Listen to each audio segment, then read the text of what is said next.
Alright, today I'll be reading Little Red Riding Hood. So let's begin. There once was a sweet little maid, much beloved by everybody, but most of all by her grandmother, who could not do enough for her. She gave the girl a hooded cape of red velvet, and, as it was very becoming and she never wore anything else, people called her Little Red Riding Hood. One day her mother said to her, "Come, Little Red Riding Hood, here are some cakes and a jug of cider to take to grandmother. She is weak and ill, and they will do her good. Hurry before it grows hot, and walk properly and nicely, and don't run, or you might fall and break the jug of cider, and there will be none left for grandmother. And when you go into her room, don't forget to say, 'Good morning,' instead of staring all around you." "I will be sure to take care," promised Little Red Riding Hood. Now the grandmother lived deep in the wood, half an hour's walk from the village. When Little Red Riding Hood had reached the wood, she met the wolf. But she did not know what a bad sort of animal he was, so she did not feel frightened. "Good day, Little Red Riding Hood," he said. "Thank you kindly, Wolf," she answered. "Where are you going so early, Little Red Riding Hood?" "To my grandmother's." "And what are you carrying in your basket?" "Cakes and cider. We baked yesterday, and my grandmother is very weak and ill, so they will do her good and strengthen her." "And where does your grandmother live, Little Red Riding Hood?" "A quarter of an hour's walk from here. Her house stands beneath the 3 large oak trees, and you will easily know it by the hazel bushes," said Little Red Riding Hood. The wolf thought to himself, "This tender young thing would be a delicious morsel, and would taste better than the old one. I must manage somehow to get both of them." He walked next to Little Red Riding Hood a little while, and then he said, "Little Red Riding Hood, just look at the pretty flowers that are growing all around you. And I don't think you are listening to the song of the birds.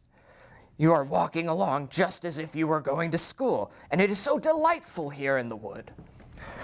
Little Red Riding Hood glanced all around her, and when she saw the sunbeams darting here and there through the trees and the lovely flowers everywhere, she thought to herself, "Why, if I take a fresh bouquet to my grandmother, she would be very pleased."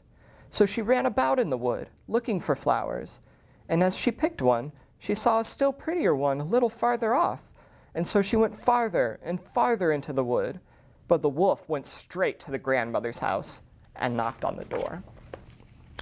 "Who is there?" cried the grandmother. "Little Red Riding Hood," the wolf answered, "and I have brought you some cake and cider. Please open the door." "You can open it," cried the grandmother. "I am too weak to get up." So the wolf opened the door and went right in.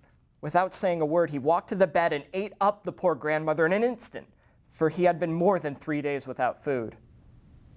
Then he put on her nightclothes, lay down in her bed, and drew the curtains all around him. Little Red Riding Hood was all this time running about in the woods among the flowers, and when she had gathered as many as she could hold, she remembered her grandmother and set off again on the path to her house. When she arrived at the cottage, she was surprised to find the front door standing open, and when she went inside, she felt very strange and thought to herself, "Oh dear, how uncomfortable I feel today, and at other times I am always so happy to visit my grandmother." And when she said, "Good morning, grandmother," there was no answer. Then Little Red Riding Hood went over to the bed and slowly drew back the curtains. There lay the grandmother with her nightcap pulled down over her eyes, so that she looked very odd.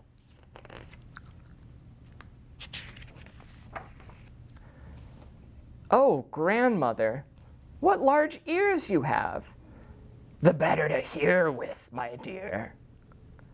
"Oh, grandmother, what great eyes you have!" "The better to see with, my dear." "Oh, grandmother, what large hands you have!" "The better to hold you with, my dear." "But grandmother, what a terrible large mouth you have!" "The better to eat you with." And no sooner had the wolf said this than he made one bound from the bed and swallowed up poor Little Red Riding Hood. Then the wolf, having satisfied his hunger, went to sleep and began to snore loudly. A hunter, passed by, hearing that snoring, and thought, "How the old woman snores! I had better see if there is anything the matter with her." Then the hunter went into the bedroom, walked over to the bed, and saw the wolf lying there, fast asleep. "At last I find you, old beast," he said. "I have been looking for you a long time." And the hunter suddenly realized that the wolf had swallowed the grandmother whole and that she might yet be saved. So he did not fire his gun, but took a pair of shears and began to slit open the sleeping wolf. When he made a few snips, he saw the little red cap, and after a few more snips, Little Red Riding Hood jumped out and cried, "Oh dear, how frightened I have been! It is so dark inside the wolf." And then out came the old grandmother, still living and breathing. Little Red Riding Hood went and quickly fetched some large stones with which she filled the wolf's body, so that when he woke up and tried to rush away, the stones were so heavy that he sank down and fell dead.